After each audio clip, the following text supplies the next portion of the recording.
कामपट्टि हामी सहयोग पनि गरौँ। अर्को अलि काठमाडौँ महानगरपालिका क्रियाकलापहरूमा अलि हामी सचेत पनि बनाउँ। एउटा चाहिँ भित्री सहरको पिचबाटको अनुभव कस्तो छ भन्दाखेरि इन्द्र जात्रा सेतो मसिनार जात्रामा सधैँ हामी लाग्यो, साह्रै गाह्रो साह्रै गाह्रो। अब आएर चाहिँ त्योभन्दा बढी गाह्रो भइरहेको केही किलोमिटर सम्झौता छ। त्यो सम्झौता भएको हुनाले पिच बाटो अब चाहिँ झनै बन्ने सम्भावना छैन। अहिले पानी परेको ठाउँमा भित्री सहरमा चाहिँ समस्या झनै पानीको चाहिँ समस्या थियो। हिला बाटो बढी भइसक्यो। अर्को विषय भनेको तपाईँको चाहिँ भित्री सहर अन्तर्गतै अर्को विषय भनेको भित्री सहरमा पूर्ण रूपमा के भन्दा बन्द गर्ने भन्ने विषय छ। त्यो कार्यान्वयनको पक्षमा छैन होला, कार्यान्वयनको क्रममा एकछिन मगा आउनु न माथि त्यही प्रकार के भन्दाखेरि त्यो कार्यान्वयन गर्नु कमसे कम पनि भित्री सहरको चाहिँ पूर्व जनप्रतिनिधि सङ्घ संस्था छलफल गरियोस् भन्ने कुरा हो। चिन्ता कहाँनिर छ भन्दाखेरि पूर्ण रूपमा निषेध भइसकेपछि भित्री सहरको स्थिति के हो? पर्यटन क्षेत्र त हामी मान्छौँ हो, पर्यटन क्षेत्र तर पनि अब यातायात बन्द हुँदाखेरि यहाँको कुरा त्यो के हुन्छ आइरहेको छ। हिँडौँ काठमाडौँ भनेर काठमाडौँ भएको त्यही अर्को कुरो चाहिँ के भन्दाखेरि सबभन्दा अरू कार्यान्वयनको पक्षमा भएको हामी 30वटा 27-30को साथले चिन्ता भएको शान्ति बाटिका रत्न पार्क जुन चाहिँ अहिलेको बाटो छ त्यो बाटोलाई बन्द गरेर हामीले सुन्न पाएको त्यहाँ टेनिस कोर्ट बनाउनु, भलिबल कोर्ट बनाउनु भन्ने कुरा त्यसैले चाहिँ कमसेकम पनि त्यो चाहिँ बाटो छ, त्यो बाटो बन्द भइसकेपछि असन इन्द्रचोक सारा चाहिँ सबले समस्या हुन्छ। भित्री चर्को सँगै चाहिँ बाटै भएकोलाई बन्द गरेर पार्किङ कमसेकम यो ज्ञापन पत्र दर्तै रूपमा गरेको कारण के हो? यसरी आएको किन भन्दाखेरि कमसेकम ती कार्यहरू गर्दाखेरि स्थानीय छलफल गरिएन भने हामी चाहिँ एउटा कुरा मेरो विचारमा सहिलोबाट जाउँ के शान्ति बाटीको रत्न पार्टीका जुन जोड्न आएको छ यो सम्बन्धी के हो? कुरा चाहिँ भएको हो तर केही पनि भएन। मिडिया मात्र बोले हो होइन, त्यो कुरो चाहिँ के हो भने काठमाडौँको त्यो जमलदेखि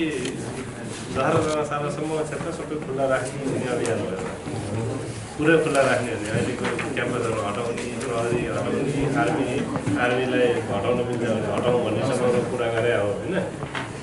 पुरै त्यो हटाउने उसको हो। अनि त्यो चाहिँ क्रसवेहरू चाहिँ जमिन मुनिबाट लाने या माथि जमिन माथिबाट कभर गरेर त्यो क्रसवेहरू लाने भन्ने किसिमले राख्ने, तर एउटै ओपन स्पेस बनाउने भन्ने एउटा यस्तो सहरको सबभन्दा ठुलो चाहिँ ओपन स्पेस होलाउँछ नि। हामी सडक डाउन गरेर लैजाउँ कि भन्ने किसिमको आर्मीसँग चाहिँ खुल्ला मञ्च र साइड मञ्चको बिचमा ऊ चाहिँ त्यो दुईवटा बिचमा चाहिँ खाली जग्गा छ, प्रयोगबिन भयो। त्यो प्रयोगबिन जग्गालाई चाहिँ बाटोको रूपमा दिनु पऱ्यो। अनि त्यसपछि उताको रत्नपार र राजपुर एउटै बनाउनु पऱ्यो भन्ने हाम्रो कुरा हो। त्यसपछि त्यो बनाउने, त्यसपछि त्यहाँबाट जात्रामा चाहिँ भएन, त्यो बेलामा चाहिँ खोल्न मिल्ने गरेर रथहरू तान्नुलाई खोल्न मिल्ने गरेर ठाउँ राख्ने र अरू उसको लागि चाहिँ क्लियर गर्ने, उतापट्टि सबै रत्नपार र रानीपोखरीको छेउछाउको सबै हटाउने भन्ने कुरा चाहिँ एक किसिमले भिजनको रूपमा त्यो कुरा चाहिँ आएको हो। त्यही हो टेनिस कोर्ट बनाउनु बाटो रोक्ने बेलामा चाहिँ त्यो चाहिने बाटोमा चाहिँ अब त्यहाँ अहिले त नभएको ठाउँमै होइन, पब्लिकलाई हिँड्नलाई रोक्ने भन्ने होइन। गाडी भने किनभने त्यहाँ त आजकल त गाडी नभएको भएको बाटो बन्द गर्दाखेरि चाहिँ बाटो खोल्ने नै भयो। माथि बाटो खोल्ने भने हो कि बिचमा बाटो खोल्ने भने हो। किनकि हाम्रो यता सुन्नु न, यता सुन्नु न, यसरी घुमेर यत्रो घुमेर आउनु सट्टा यो गाडी यहीँबाट घुम्छ भने तपाईँको त यहीँ नजिकबाट वान वे त हो नि। हाम्रो त तेल कति खर्च भइरहेको छ हेर्नु त त्यो भयो गाडीको। सुविधा ठाउँमा त झन् राम्रै कुरा हो। अनि त्यो यतापट्टि एउटा बिचबाट खोल्ने भन्ने कुरा हो। होइन हजुरले त्यो पनि दुइटै खोल्नुपर्छ क्या। त्यो हजुर एउटा कुरा के छ भने असमदेखि जुन त्यो पुरानो त्यो ऐतिहासिक फोटो उहाँ यिनीहरू साहबले थाहा होला तब एरियल म्याप पुरानो आजभन्दा चाहिँ 50-60 वर्ष अगाडिको हेर्नु भनेदेखि भोटाई असम मेन कोर हब हो त्यहाँबाट एउटा रोड सिधा चाहिँ भोटाइटी बागबजार दिल्ली बजार मैतिली भएर सिधा एयरपोर्ट सिनामगल ठेमी भक्तपुर जाने बाटो थियो अनि भक्तपुरबाट चाहिँ अनि बनेपासबाट गर्थ्यो ट्रेड रुट हो त्यो अर्को बाटो थियो लिङ्गी रोड असलबाट दिनको चाहिँ ज्ञापन दिनुपर्ने दैनिक भोटाइटीमा 6 लाखबाट मान्छे बोर्डर हुन्छ रत्नपाल बोल्दा तपाईँ कसरी कन्ट्रोल यसरी छलफल के हो ल्याएको बुझाइदिउँ है पढेर बुझाउनु पर्दैन होइन मेरो विचारमा नि कार्यकारी सरलाई यो हामीले ध्यान आकर्षण भनेर त्यो ढङ्गले होइन नि हामी के रोके चिन्तित छौँ भने महानगरपालिका एकतर्फी काम गरिरहने अनि स्थानीय मान्छेले चिटहरू नबुझाइरहने यो कुरा नहोस् होइन यो त विषयमा छलफल गर्ने यसरी मैले कार्यकारी सर ढिबक सरले बनाउनु भएको छ एकदम मेरो विचारमा चाहिँ 4-5 वटा छ अरूलाई साथले पुरा क्लियर हुन्छ क्या यसमा अब राम्रो नराम्रो दुईटै यस्तो भयो यसको त न आधुनिक हुन्छ न पुरातात्विक हुन्छ अब अहिले बगैँचा बनाउने हो अब मल्लकालमा कस्तो बगैँचा थियो थाहा छैन होइन अहिलेको बगैँचा बनाउने हो कि त्यसमा चाहिँ बगैँचा थप्नु त राम्रै भयो बगैँचा मात्रै त होइन अरू के बनाउनै मिल्दैन त त्यहाँ त घर बनाउनु मिल्दैन मन्दिर अर्को नयाँ बनाउनु मिल्दैन पोखरी बढाउनु पनि मिल्दैन घटाउनु पनि मिल्दैन पोखरी ठिकै छ अनि 3 नम्बरमा चाहिँ त्यो खुला मलको अगाडिको घाँसे मैदानलाई रङ्गीन टाइलले छोपेर पानी जुन जमिन जाने त्यसलाई रोक्ने पनि भन्ने पनि सुने खुला मलको अगाडि रङ्गीन टाइल राखेर आकाशे पानी डिजाइनमा ब्लकको डिजाइन पनि छ डिजाइनै गरेको छैन सबले डिजाइन गर्यो सुनेको होइन बाबु डिजाइनै गरेको छैन होइन त्यस्तो भयो भने भएन भन्ने कुरा चाहिँ हामी हेरि जाने पर्यो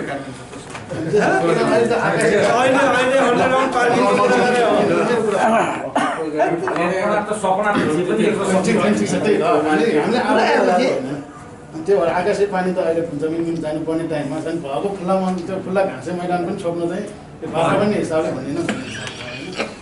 अन्डरग्राउन्ड पार्किङको कुरा चाहिँ चलिरहेको अहिले होइन अनि हनुमान ढोका ढोका स्क्वायरमा टुरिस्टहरूलाई 750 लिइरहेको ठाउँमा अहिले सम्पर्क झन् भर्खेको छ त त्यही अवस्थामा अहिले 1000 रुपियाँ गरेको छ भने त्यो एरियामा टुरिस्टहरू 90% डाउन भएको छ तिनीहरूले झन् स्वागत मान्छे नेपालमा मान्छे आएन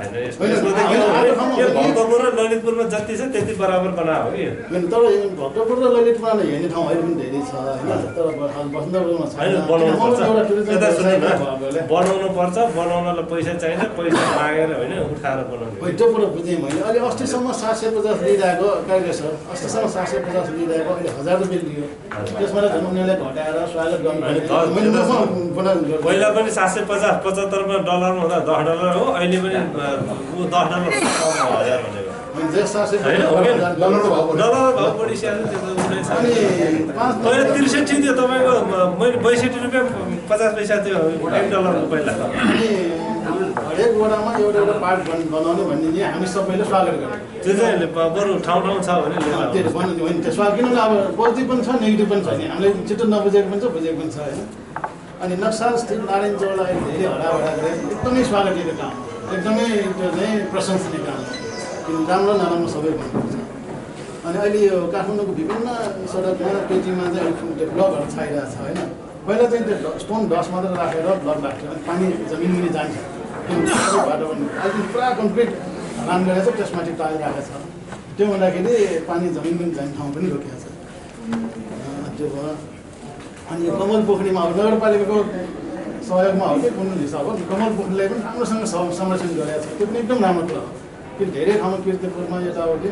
त्यो पोखरीहरू सबै मास्दै घर बनाउने आएको छ तर त्यो कमल पोखरीलाई अहिले पुरा बारसार पनि आएको छ एकदम राम्रो किन त्यो 9वटा ढुङ्गामा चाहिँ 4वटा हामीले एकदमै चित्त बुझेको स्वागतीय कुरा पनि देखेको छौँ अर्को कुरा चाहिँ हामीले विरोधी त होइन त्यसमा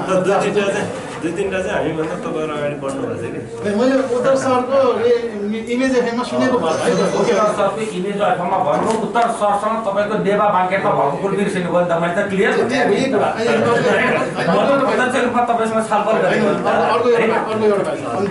9 नम्बरमा अहिले नदीको फ्लोरबाट ग्यास र मल निकाल्ने भन्ने काममा पाएको जुन निर्णय छ त्यो पनि एकदम स्वागत छ बेसिन लिन जानु पनि जाने हेरेर